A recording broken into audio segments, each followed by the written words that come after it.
Истрагата за најголемата трагедија во историјата на Македонија се претвори во фарса. Вака од СДСМ го оценија проширувањето на истрагата за трагедијата во Кочани, која викендов доведе до нови приведувања и осомничени. Од СДСМ прашуваат зошто никој од актуелните полициски раководители не е предмет на истрага и зошто се гонат функционери кои тогаш воопшто не биле надлежни.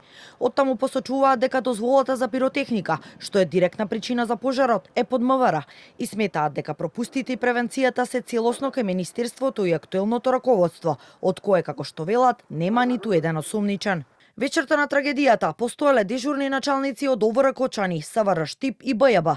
Тие имале директна надлежност. Имало полицајци на лице место, виделе се, малолетници, пиротехника, хаос и премолчале.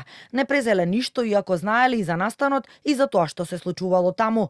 Трагедија што денес никој од нив не е ни осомничен за настанот. Ова е селективна правда на ВМРО-ДПМН, во која Тошковски ги штити своите и оние кои тој ги поставил на функциите, се вели во писмената реакција од СДСМ.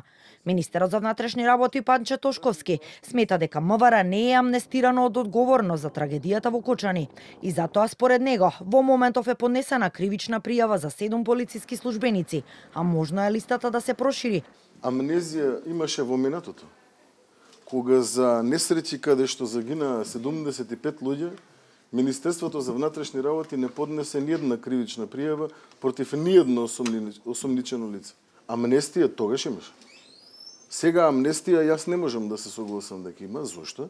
Заради тоа што Министерството за внатрешни работи има поднесено во континуитет, да речеме, 3 кривични пријави, ако не и 4, и се постапува моментално понад 50 осомничени. Е поднесена кривична пријава против 7 полициски службеници. До сега.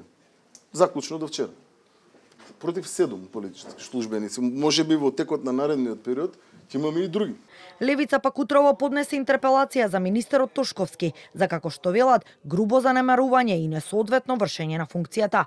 Од партијата укажуваат на сериозни институционални пропусти, селективна правда и прикривање на лица кои требало да дејствуваат. Реакција за проширената истрага за Кочани стигна и од ДУИ, од каде обвинија дека истрагата за трагедијата е селективна, еднострана и таргетирана кон албанците. Во однос на оние обвинувања кои што СДСМ, ДУИ и сега додадени на нив левица ги шират во јавноста и оние манипулации кои што се обидуваат да ги продадат на македонскиот народ. Добро е кога овие кои што 20 години ја уништуваа својата држава во континуитет, на нив ќе се дозалепат овие кои што клинец немаат заковано во животот.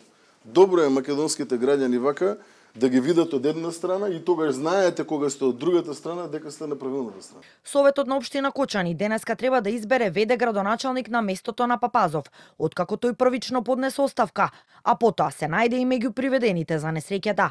Кандидати се независниот советник Венко Крстевски и Гоце Марков од ВМРО-ДПМН. На почетокот од седницата, советничката Кристина Атанасова Арсова, чиј син беше повреден по трагедијата во Пулс, одговорница низ солзи, си поднесе оставка заради тоа што ниту советот, ниту градоначалниците и надлежните не успеале да ја спречат трагедијата во Кочани.